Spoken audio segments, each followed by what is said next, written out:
30th, and we are about to cap yet another fabulous week of conversations on the Sportsline podcast. I'm Bubba O'Neill. We certainly appreciate the feedback and suggestions that you have been recently sending us because it does make our show better. Today on the pod, it's the voice of a legendary Western New York franchise who, like so many, got his start in Southern Ontario. Sends it across. Hartman snaps one on, stopped by Luukkonen in the end. Stick goes into the net. Hartman knocks Luukkonen down to get the stick. Back the other way comes Dahlin. He'll drop it back. Krebs across, scores! Victor Golosin in overtime. And the Sabres win it 6-5 with 18.3 seconds left in the extra period. Let us bring in my good friend, Dan Dunleavy, the voice of the Buffalo Sabres, and this is quite a treat for me. Boy, it's been a long time since we've hooked up. Thanks for joining us, partner. Yeah, no, listen, thanks for reaching out. Hey, did you notice who was on the bench for Minnesota there? Jordan Greenway, who's now a Buffalo Sabre. That's right. It's interesting you play that goal because Greenway did score an overtime winner to beat the Sabres one game, and that was a part of the conversation when he came to Buffalo was that, hey, this guy beat you once, and now he's on your team. So Victor Olofsson, who's no longer a Buffalo Sabre, as people, if they're hockey fans following the team, may or may not know, but his time with the team has come to an end, and that was nice to see Victor get that goal, but not as nice to be back here and talk to you. But next time I want in on that big red couch you're sitting on. Right on, Dan. Hey, I'll tell you. Now, before we get into so much I want to catch up with you, but unfortunately we both woke up this morning. Incredible news, terrible loss in the hockey and even the sports world. Tributes pouring in after the death of Johnny and Matthew Gaudreau. Any thoughts? You know what? This is one of those things that it reminds you what life really is, and it's not getting deep into the being nice to everybody because you should do that every day, but just that it can be gone in a blink and for no apparent reason. And when you read the details of what happened to Johnny and Matthew Gaudreau, and according to police reports, and I will say allegedly how this accident came to be, is I don't know, it just deepens the black hole that's inside me today. And it's, you asked me how I'm feeling. I think you can get the gist of it here. You're just kind of speechless over this. This should never have happened. Not just because it's two young men who had everything to live for and everything to continue to contribute to communities like Johnny would in Calgary or in Columbus, where he played his hockey career, and as I'm sure Matthew did throughout his hockey journey as well. But just how this accident happened. Now, reports, and again, I'll say allegedly, reports are indicating it was a drunk driver who tried to pass an SUV who moved over for Johnny and Matthew, who were cycling on a rural road. And the driver in front in the SUV was giving them the proper clearance so they would be safe on their bikes. And the driver trailing that SUV, I guess, got frustrated with the pace of the drive and tried to pass. Again, allegedly tried to pass on the right-hand side, and that's what killed the two brothers, according, again, to police reports. So if all that is indeed true, it's already horrific and sad enough that those two young men were taken from their families and taken from this planet far too soon. But the manner for which it happened, and I read a tweet from Chris Cuthbert, and he made sure that MAD was included as a hashtag in his thoughts here. It's just a reminder to all of us that stop taking silly chances and just be smart out there and be respectful of everybody else. And that's kind of where my head's at right now. It's a mix between hockey and just personal and how it could happen to any of us who go for a bike ride. It really is. And I mean, and to extend the thought that this was supposed to be on this day, Friday, the 30th of August, a special day for the Gaudreau family as their sister was about to be married. And that's why they were where they were. And I can't imagine what they feel like and what that family feels like, what the community in Columbus as a hockey fan, Calgary, obviously, where he spent so many years, the players, the fans, all involved. And Johnny was one of those guys, and we talk about, and especially the sport that you broadcast, we love the little guy that proceeds to compete at the highest level and play well and be a leader amongst giants. And Johnny, in particular, was certainly one of those guys. Yeah, and you know what? A character and a personality. I mean, I remember when the Johnny hockey mantra was first thrown out there, and some of us who might have been sticks in the mud and thinking, boy, how dare you take on this mantra before you've really, kind of star-studded yourself at the National Hockey League level. He'd certainly done it at the collegiate level before he arrived in the NHL. But boy, did he ever prove his worth of that when he was with Calgary particularly. And, from a hockey perspective, what I was really looking forward to this year with Columbus and Johnny was, and this is no disrespect talking all about Johnny because his brother Matthew is in our hearts as well, but for Johnny, I was really hoping this was going to be a big rebound year for him. I really wanted him to have that same smile and swagger on his, that we would see all the time when things are going really well, playing with Tkachuk and the rest of his teammates in Calgary when the Flames seemed to have something going. So he was must-see or must-pay attention to hockey when he was doing his thing at his peak, for sure. And when he made the move to Columbus, it seemed to be a little bit of an adjustment there that he was trying to fashion and get into form again. And I was really looking forward to that this year. But I know that all pales in comparison to the loss that his family feels. But if we're talking about his influence on hockey, the first thing I think of is that smile. And, we have a player that's going into his second year here in Buffalo who has that same smile. Young Canadian player in Zach Benson, who really, at the age of 18, surprised a lot of people in the National Hockey League last year. And you talk about the little guy as far as, we're talking stature. They often have more fight than a lot of big guys I meet in the game. I've had more conversations with guys that stand 6'4" and weigh 215 and ask them why they haven't punched anyone in the face yet when their teammate gets into trouble. And you look at the guys who are, 5'6", 5'7", and whatever their weight, and they're usually the first dog in the fight. So there's a real passion in the game. Johnny had it, and the NHL will miss him. Yeah, we move on, Dan. It was one of those tough transitions we always have to deal with in sports, and I certainly wanted to celebrate your career, and for people that don't know about your journey and your travels, and when I think back to this, where you are today and what your responsibilities are, and I go back to the guy that was the sports and news director in a station in Orangeville. What a journey. What a journey this has been for you. Yeah, and it started in Niagara, really, really closer to home, obviously, for many of your viewers, but it started at Niagara College in Welland. So graduating from Georgetown High School, just 45 minutes west of Toronto, for those that may not know, Dad was a firefighter down there, and he moved us out to be away from the city. But back in those days, you could drive to Toronto in 40 minutes without any traffic, so it wasn't a big deal.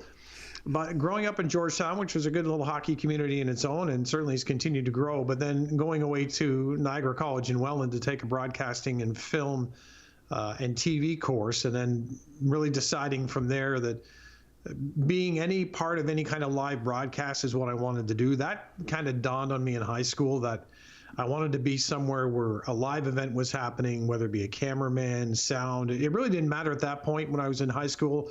That got my thoughts going towards a radio, TV, film course, and off to Niagara College, where I was and became very close friends, and still to this day, of Chris Jeanneret, the late Rick Jeanneret's son. He and I went through that course together, and we still stay in touch. But it was from there that my first job was at a country music station at CHOW in Welland, and that was 14:20 a.m. And I remember my teacher, Stu, came up to me one day and he said, "Look, I've got a job for you. It's not the first one everybody wants necessarily, because everybody, including me, wanted to work at a rock and roll station and just kind of play records I would sit at home and play at nighttime. But he said, I've got a job. It's at a country station. I suggest you go do it. Just learn how to work the board and everything else. So that was my first gig. And one of the sports nights that I was working, an overnight country DJ gig and opping and stuff like that, was a 4 overtime night for the New York Islanders and Pat LaFontaine in a very famous goal in the NHL. And I remember running between the control room and then what we called the rack room, for those that aren't in the business, where all the equipment is stored. And there was a tiny black and white television set. And I kid you not, it had to be, I don't know the dimensions of the screen, but I don't know, very small, let's say, smaller than your phone. Well, not about the size of a phone, I guess. This little black and white TV. And that's how I kept running back and forth to watch the 4 overtimes of that. And then I thought, in that moment, I'd really like to be the person like in that chair calling that game right now. So that kind of drove me. And graduating from there, as you mentioned, Orangeville, I went up there and did every possible job, which I recommend everybody in the media business, as long as it continues to exist in local Canada. And I implore owners of media companies to try to keep these types of stations alive, because it's where a lot of people do learn the tricks of the trade and how to become a professional. So in Orangeville, I became a news writer for $20 a day on a weekend. I'd walk in and I'd scan newspapers and I'd write stories for the Monday morning newscast, which I would not read, somebody else would. And I remember in that moment, Bubba, I was thinking, why am I writing for somebody else? These are, I'm crafting this. I should be reading this story. So I kind of had that feeling about me, or confidence, if you will. But I also knew, hey, this is the road. You're writing the news for somebody else. You have to wait your turn. You have to wait until your time is there. So that's what I did. And from there, went from writing the news to eventually being given an opportunity to become a DJ on the weekends and overnights. And then that turned into a weeknight DJ opportunity, which turned into, we need a morning sportscaster. We hear you like sports. Then I became a morning sportscaster, did that. We need a newscaster. Can you do both news and sports? And then we need a news and sports director. Can you do that? And by the way, have you ever worked in a production room? So, that is why when you hear these stories of local stations in Canada shutting down, and I know even where you're sitting, people have lost job opportunities there because of downsizing, and it's so glad to know that you're still here and we're still talking.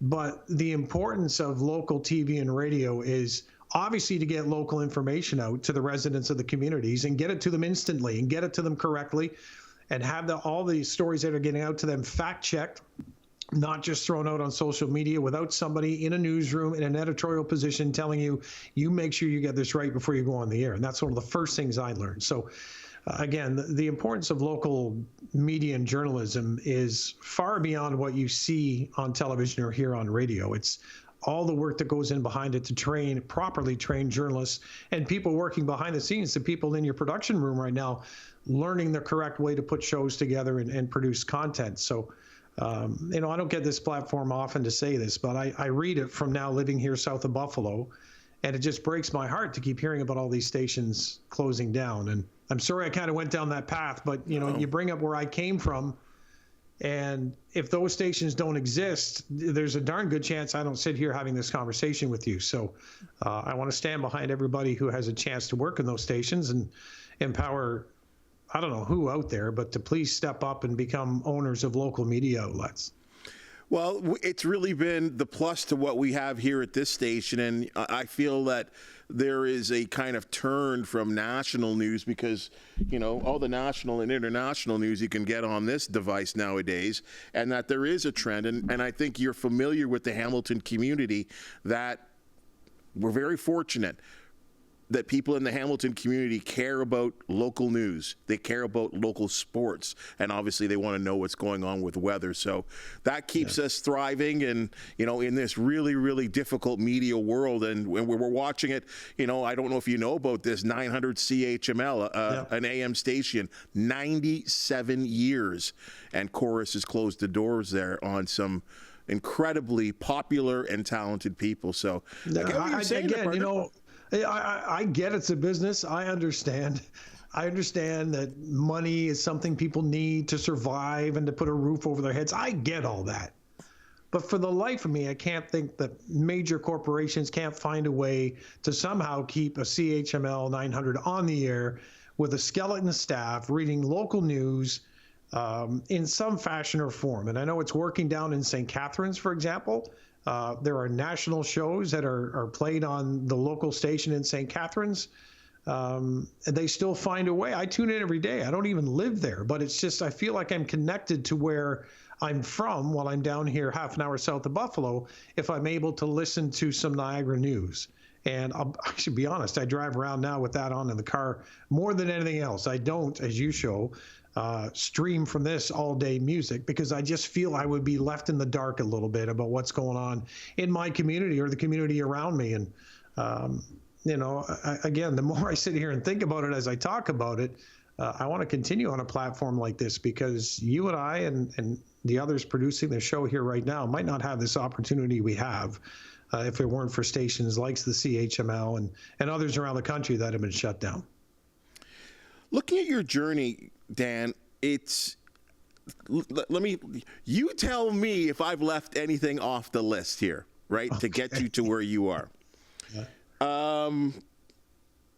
St. Mike's Hockey, Toronto Rock, TFC, Olympic broadcast on the Fan 590, the Fan 590 period, hosting shows, Halton Sports Week with me.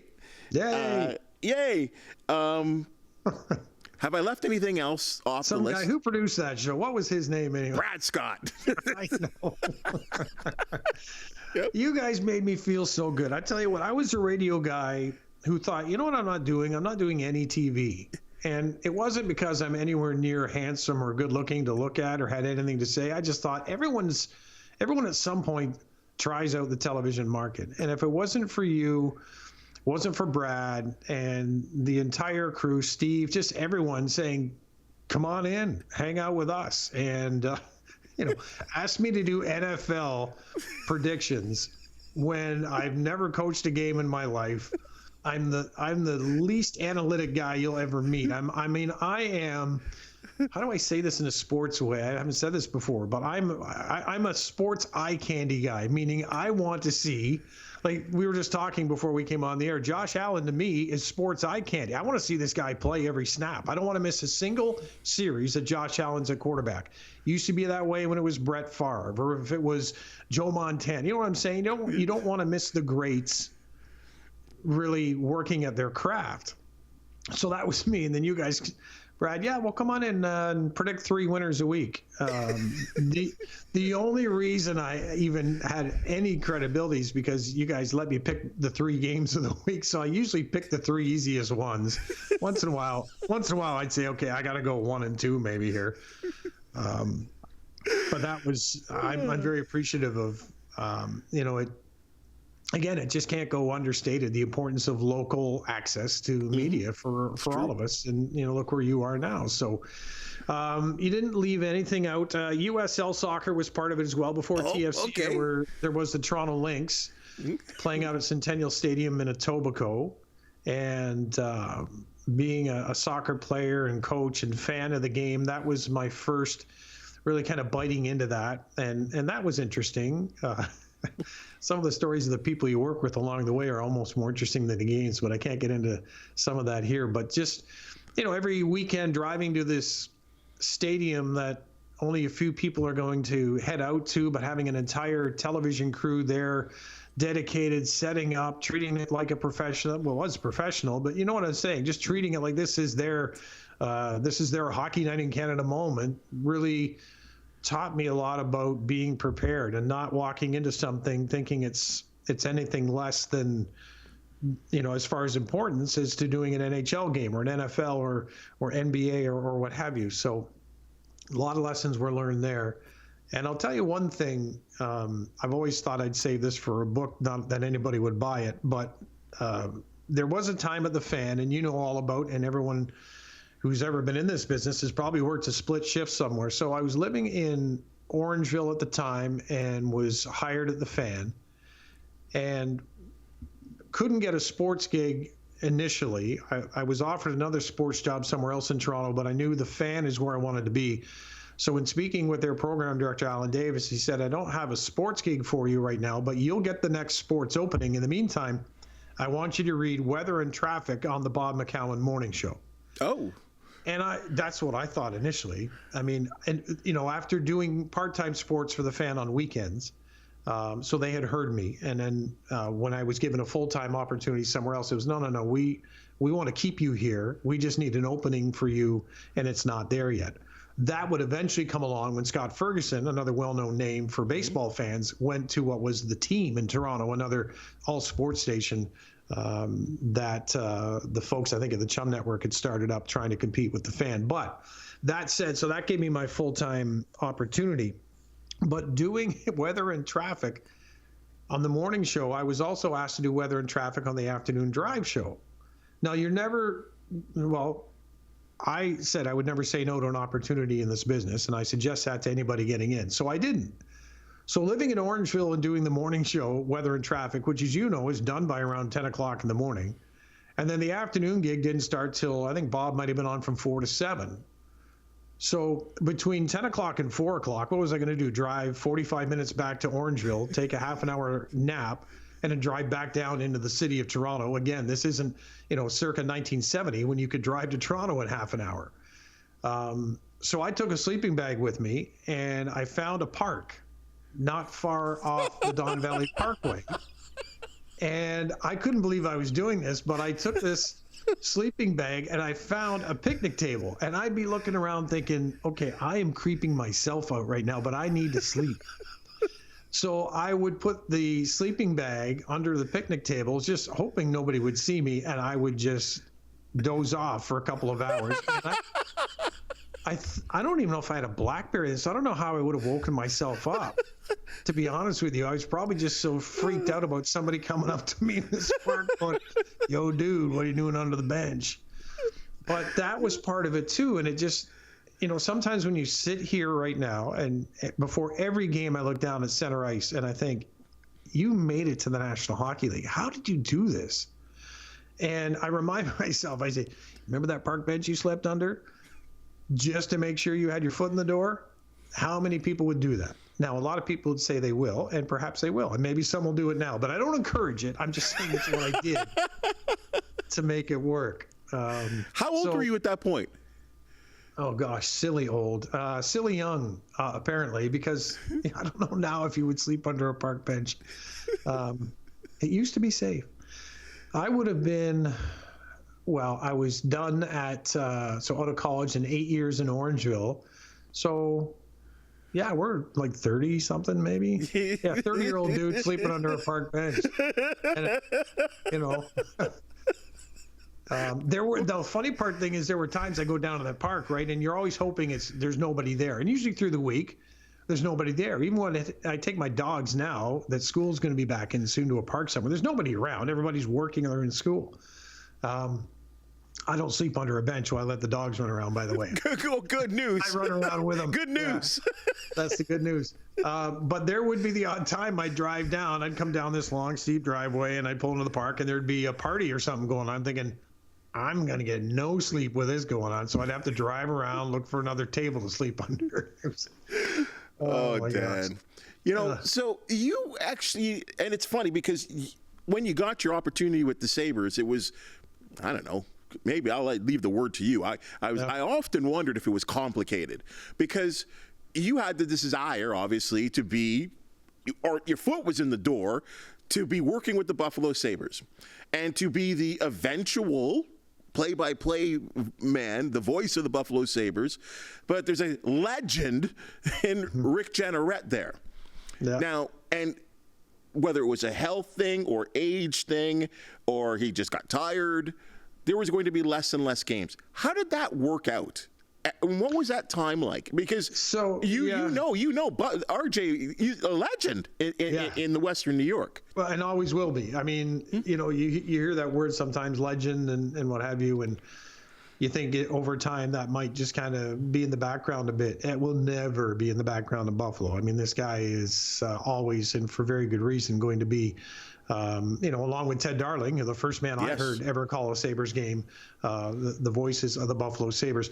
So the way this played out for me, I had auditioned at one point working at the Fan, Jack Armstrong, who people know from NBA coverage, up in Canada. He worked with us at the Fan for a while. He was on the air with Chuck Swirsky when he was calling the play-by-play. And through my World Junior Championships and some Olympic game calls, and I'm pretty sure some OHL that Jack heard while he was in town, he came up to me one day. He said, "Why are you in the NHL?" And I said, "You tell me how to get there." I didn't know anything about agents or how to be represented or anything else. I was just, like many, just plugging along, working, saying yes to everything, and hoping somebody heard your work. So for me, Jack came up and he had mentioned that he had heard when I had said to him, "Well, you know, where's the job and how do I apply?" And I'm there. And he had mentioned that he'd heard Rick was starting to scale back on his number of games traveled. So, you know, that seemed like a reasonable door to try to poke my nose through and see if I could get in there. And Jack said, "Do you want me to contact Larry Quinn? I know him. He's the president of the team. He's a friend of mine." I said, "You can talk to him, but I will contact the team." So, you know, it was one of those, thanks for your help, but I want to do the work here. So, but I wasn't going to stop him from saying, "Listen, I've heard Dan. I think he does a good job." So Jack quite obviously did that. I showed up and I interviewed with Mr. Quinn and Chris Bellis, who was the VP of broadcast with the team, still is. And I remember Larry saying that I presented him my demo disc at the time. We'd moved on from cassettes, Bubs. It was a demo disc, okay?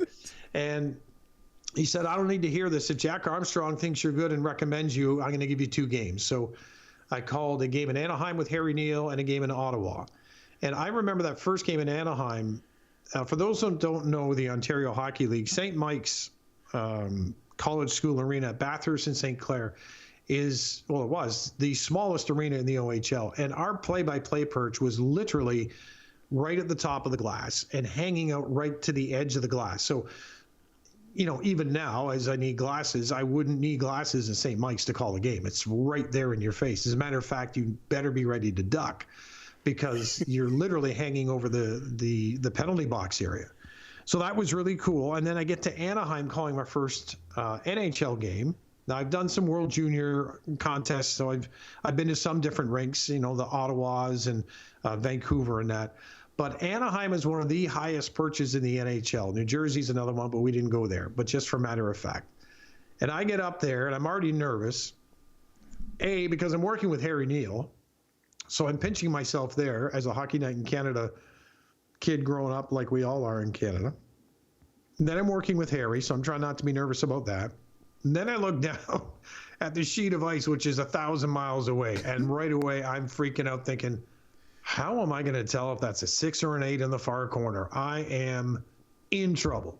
So I didn't feel completely comfortable about the game. But as the game wore on, I got used to it. I grew into it.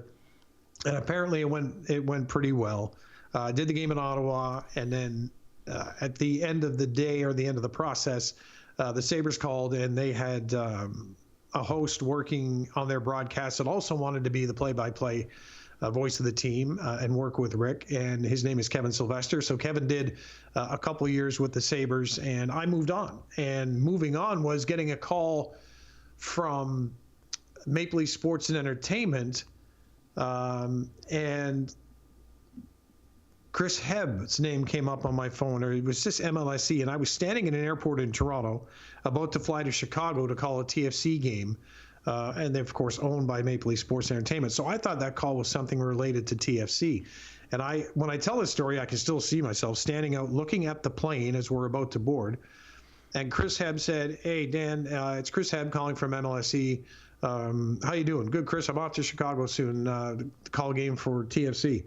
Listen, we're wondering if you wanted to be the radio voice of the Toronto Maple Leafs." And I'm thinking, what? So first of all, my concern was for Joe Bowen. I mean, what happened to Joe? Is Joe okay? What's wrong? So I didn't know Dennis Bayak had moved on to Winnipeg at that time. And these might be names that some of your viewers and listeners aren't familiar with, but Dennis Bayak, long time shared the mic with Joe Bowen in Toronto when Joe would be on TV. And then when those games were on television and Joe was there, that's when Dennis and then myself would be on radio, which really turned out to be about half the season. So I did 2 years in Toronto on a 3-year contract. And then the Sabres at the end of year 2 called, and I was mowing my lawn in Burlington, not far from wherever your house is, I'm sure.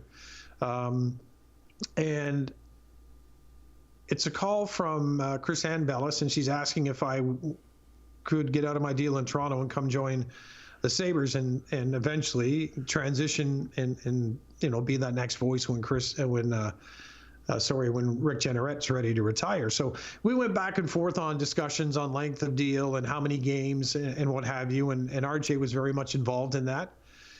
But at the end of that conversation, I remember I said, I can't believe I'm doing this. I have to drive to Toronto and met with the Maple Leafs brass and just sat down and told them about the offer I had. And at that point in time, the way things are going with MLSE and new ownership there, it was sounding like a very good opportunity for me to go to Buffalo. And I was really excited about it as well. So that's how that all came to be. So the idea was never to come and take over for RJ. There was so much going on from leaving a third year of a deal with the Toronto Maple Leafs to going into Buffalo on a long-term deal. I made sure I got a few years off the first contract there, knowing that it's Rick Jeanneret. And if Rick all of a sudden didn't want to retire, I wanted to make sure I had some years to prove myself, which is what eventually I did. And obviously, tragically, with Rick's passing a year after his retirement, we are where we are now. But working with Rick and traveling with Rick and being around him and really just watching, not so much Rick, because he's a play-by-play guy that I knew you can't emulate him, right? You can't. There are things you can take from other greats in the game, but there's nothing you can really take from Rick physically or, vocally that he did, because he was so unique. I mean, it will never be matched, really. I mean, somebody can try, but you'll be accused of trying, and that's not how you want to carve your own niche out. So what I learned and watched a lot from Rick was just how people loved him. And they loved him because he loved the franchise and he loved the city and never lived a day in the Buffalo area, obviously in Niagara Falls. And as you know, in Niagara Falls and Fort Erie and this area in Buffalo, it's pretty much one community anyway, to many ways, especially sports-wise, but culturally as well, with different music venues just across the border. And I learned that from going to Niagara College too, so I was comfortable coming back down here. But, working with Rick and doing a number of games, there are times in your career you want to do more games, and you should feel that way, right? You want to work, you want to prove yourself. And there were nights once in a while Rick would send a text and he'd say, "Great call in the winner." And those moments meant the world to me because they were completely unexpected. Rick wasn't a guy who was going to be overly he wasn't going to run up and give you a hug and say, "Great job," or high five you. But when Rick Jeanneret sent you a text and said, "Great call on the winner," that stuck with me, and that kind of let me know that, okay, I'm in the right place. Elvis is in the building, as I often said. Make sure you stay out of his way. Don't step on the cape. And when Elvis decides he's done, just make sure you're ready to go. So that's kind of a very long answer to what is not a short answer to how this whole thing played out. Well, it really is, because I could see it from the outside. And as you well know, I mean, dating back those days as a Sabres fan, to see that transition. And I don't know how I would have felt if I didn't know you personally, right? As this guy that's going to be eventually the new voice of the Sabres. And I often wondered if people out there, and I'm like, gosh, it's too bad a lot of people don't know who Dan is, because what a quality guy he is, and that he's so prepared and probably ready for this job to be, as you said, one of 32 voices calling it the voice of the Buffalo Sabres. But because at some point it does have to happen. So that's great that it was a relatively smooth transition. And I had people sending me messages on social media. There was a point where I just kind of had to make sure that Twitter was somewhere I wouldn't go. Really? Especially in the early going. Oh, for sure. Yeah, because it was like Bob Cole in Canada, right? Nobody wanted Bob Cole to go anywhere. And even when Bob got on in years and experience-wise, and there's just a point where, some viewers were saying, okay, we're all right if Bob retires and he deserves retirement, just got to go and and relax a bit. And there were some that would say that about Rick, is that we really hope he retires and enjoys life. But the Sabres were his life. I mean, literally. And you could say the same for Bob, right, about Hockey Night in Canada and everything that meant to him. So I really understood it. And RJ and I would go for lunch. And I remember one lunch I took him out on purpose, and I made sure he knew. And I think we might have been, so initially it was a 3-year transition plan, which I think eventually took about 9 or 10 years before Rick did walk away. But at one point, so maybe 5 years in, I just felt I needed to meet with Rick and let him know, look, I'm not here to push you out. I was asked here to be here and be ready when you're done. And also for the viewer and the listener to have a little bit of a comfort factor that it's not Rick, but we know Dan, right? And we've gotten to, I almost had an allowance to shape and form who I want to be for the fans in Buffalo. And I do think that when you're a regional broadcaster, it's different than being a national broadcaster, in that with the national, you can just have a go at both sides, and you can perhaps be more open in how you see the game. When you're regional, you are literally speaking to the same diehard fan every night. So you need to understand how they're thinking. You need to understand how your team is thinking. And then you need to put all of that into the basket of how do I respect the game and call a complete game, but knowing this is going to Sabres fans, whether they be in Buffalo or anywhere around the world. So, that's kind of how I handled it. But once I learned that social media was always going to be somewhat of a cesspool of very negative and dark commentary towards, as you said, the hard work that you and I put in and to the jobs we do, and doing it in front of the camera, in front of the microphone, makes us targets. That's just, it's part of it. I don't feel it should be, but it is part of it. It's okay for critiques. Hey, we'd like you to say the time more. We'd like you to say the score more often. And all those things sometimes are nice reminders. But I had one lady tell me that you'll never be one of us. Go back to Canada, which I always thought, well, first of all, why would that be a bad thing? I mean, you're acting like Canada is some kind of, you know what I mean? It was, some of it just got so negative and so silly that a couple times it would sting, and then a lot of it I just learned to brush off and think, well, I don't know. I always wanted to say back, what if I walked into your work and tell you suck at what you do every day? So yeah. That's not how you handle it. And it was actually Chuck Swirsky years ago who said, when somebody says that, reply, ask them if they'd like to have a conversation. And more often than not, at the end of those conversations, the fact you took the time, you'll have won them over. So,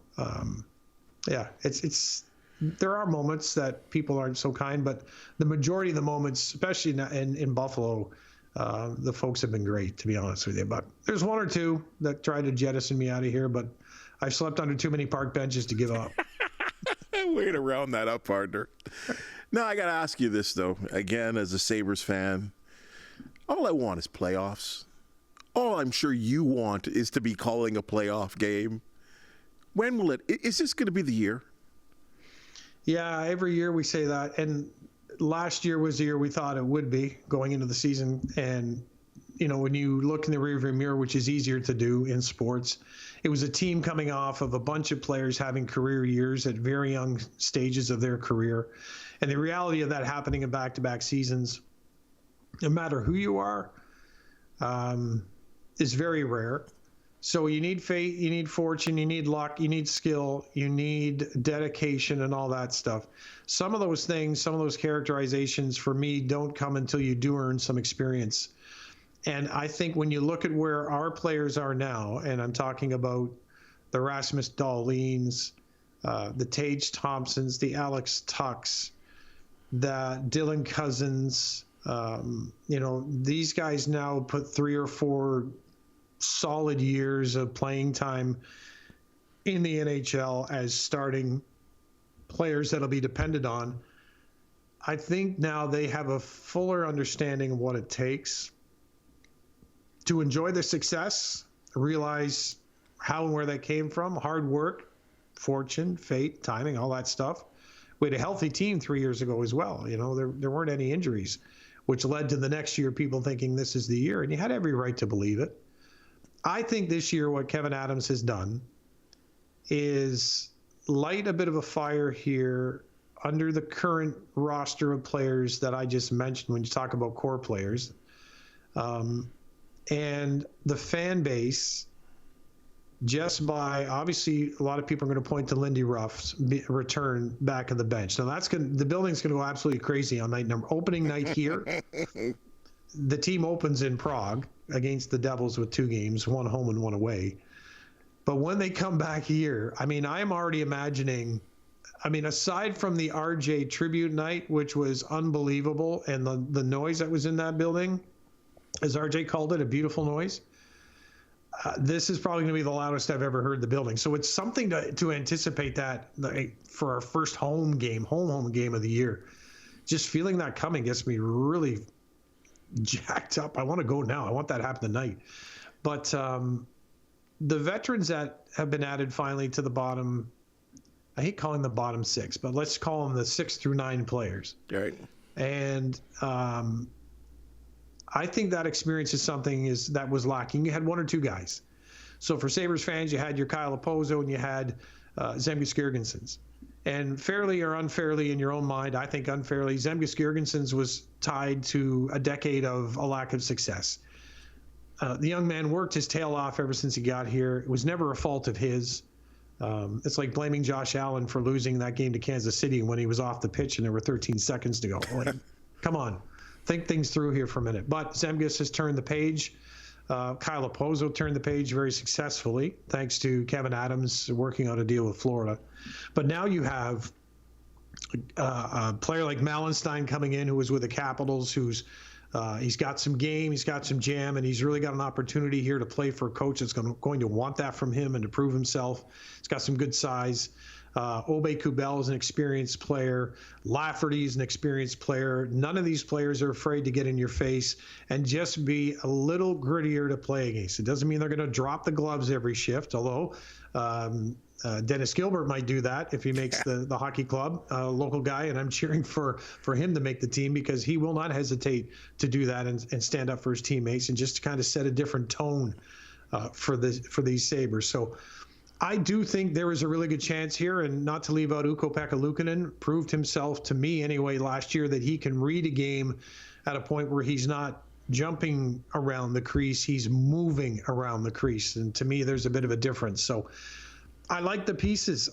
Could you always add another piece? And I'm sure the entire hockey organization here thinks they could always add another piece. If they find it, they will.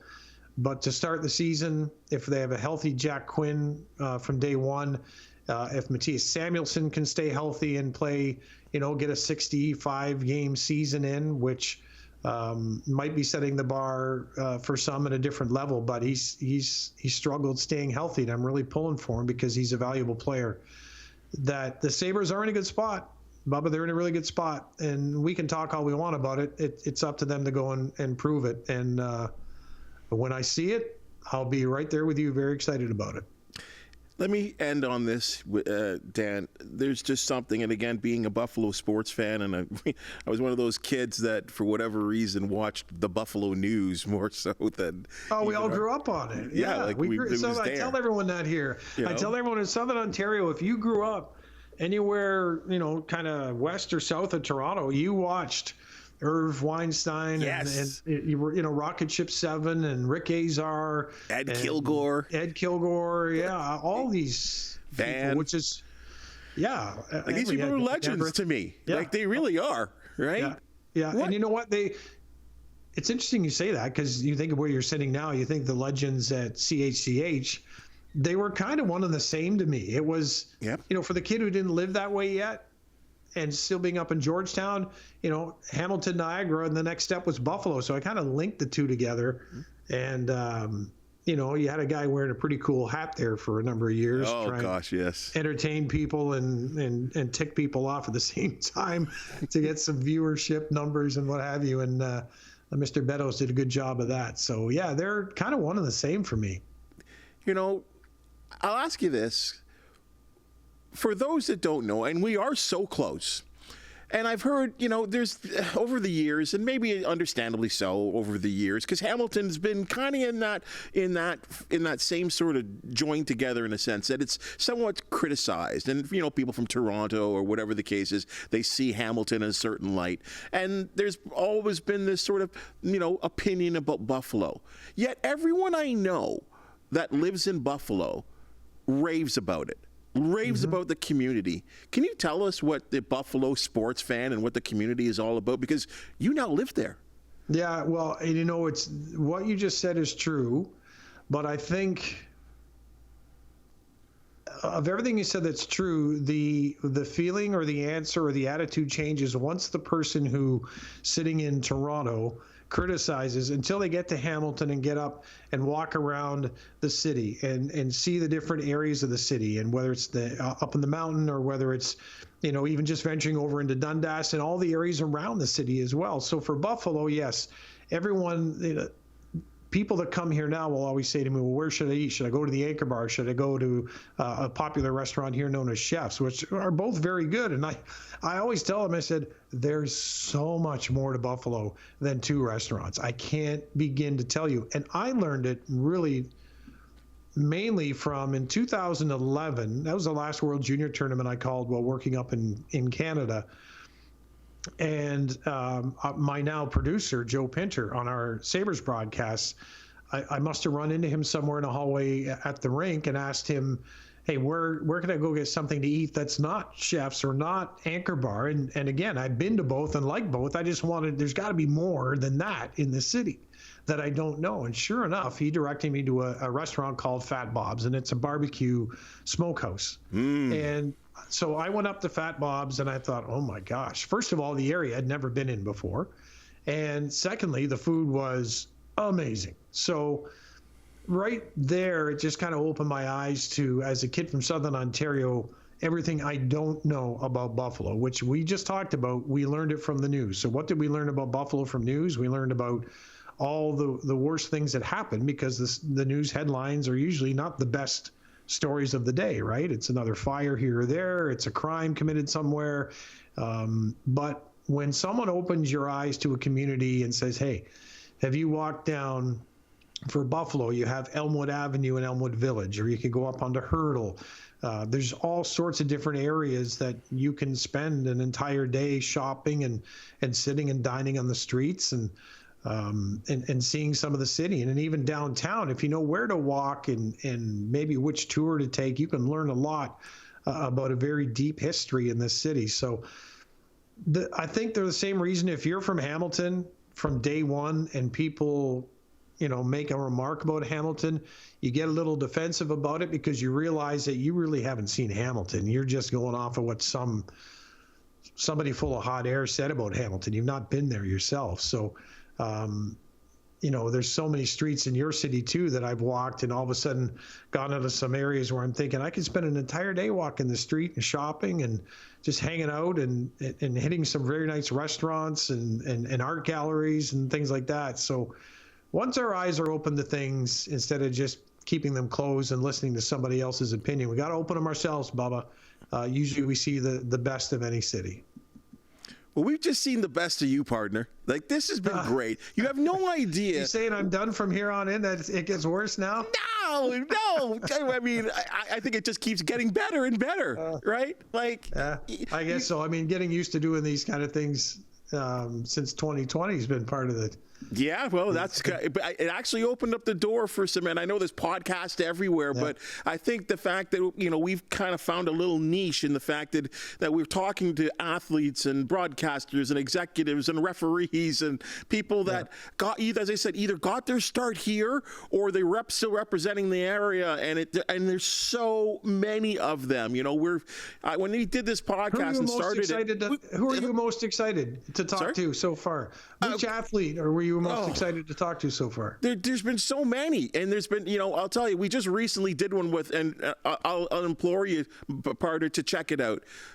There's one with Brian McGrattan, please watch that. If you watch any podcast other, of the Sportsline podcast, check this out. It's one that'll make you laugh, it'll make you cry, it'll make you sad, and then at the end, it's like a hero story at the end about what Brian McGrattan has gone through. Mm-hmm. What a story! But he's just one of the many, and we just started in the middle of January, and I've just uncovered some really and enjoyed some really interesting conversations with people like yourself that have done so well, and in some cases are heroes, and I appreciate you giving us the time here to talk about your journey, and it still continues, and I can't wait to just keep following it, partner. It's been a great ride all these years that we've known each other. Yeah, no, listen, I appreciate it. I had a husky when I lived up in Canada, and sadly he passed away at the age of 11, and I'll never forget the day my heart broke there. I came to Buffalo, and we had an event one day. It was a Valentine's Day out at the local SPCA, and you talk about things in the community that kind of make you part of it. I was asked to be out at the Sabres event, and some players were about to show up, and they hadn't opened the doors to the public yet, and they asked if I wanted to see the puppies that they were going to let out for the people to hopefully adopt. And I said, sure, let's go back. And my wife Brenda was with me, and let's check out the puppies. And we didn't intend to bring one home, but a little fella by the name of Bandit came bouncing around the corner. His name was Kibbles that day. He came bouncing around the corner, and I looked at him, and my heart just said, that one. And I pointed at him. And Bandit's been with us for 9.5 years, or 9 years now, actually. And he's been through ACL repair, Bubs. He's doing well. He's on the water treadmill. He's doing really good. But I'll tell you what, a lot of times we go chasing jobs and we don't realize, as I say, I met my wife Brenda here, and met Bandit here. We have another adopted rescue beagle, a laboratory rescue named Timmy. And his name was Timbit. Go figure. Timbit out of Syracuse. How much more Canadian does that get coming from Syracuse? So Kibbles was renamed Bandit because my wife had a beagle that her parents looked after named Smokey. And I thought, well, if you have a Smokey, you need to have a Bandit with that. So, Smokey the Bandit reference for those, again, who will have to Google probably. But anyway, it's been a pleasure. And there's lots of ways you can make a place your home. I'm glad you've done that in Hamilton. You've done it for so many years. I'm proud of you. And I'm proud of you because you have worked your tail off and you've hung in there, bud. So way to go. Despite what Brad always said about you, you did it. Thanks, partner. And always thank the people in the control room there with you, because they're the ones that are there for you. They've got your back, all right? So always remember to do that. Always, no doubt, my man. We'll talk soon. I'm coming down for some brisket or beef on weck, partner. You got it. All right. Thanks, my man. Well, that's the Sportsline podcast for the day. And if you've just seen and heard, we love talking sports with quality people. If you do know of an athlete, team, or event to promote, the Sportsline podcast do want to hear from you. Please hit the thumbs up, like, and subscribe button. And if you do have something to say, please comment. Like I said off the top, we appreciate it. It makes us a better podcast for the wonderful people that do make the Sportsline podcast possible. Yes, you, all behind the scenes. Thank you so very much. And we'll see you next week.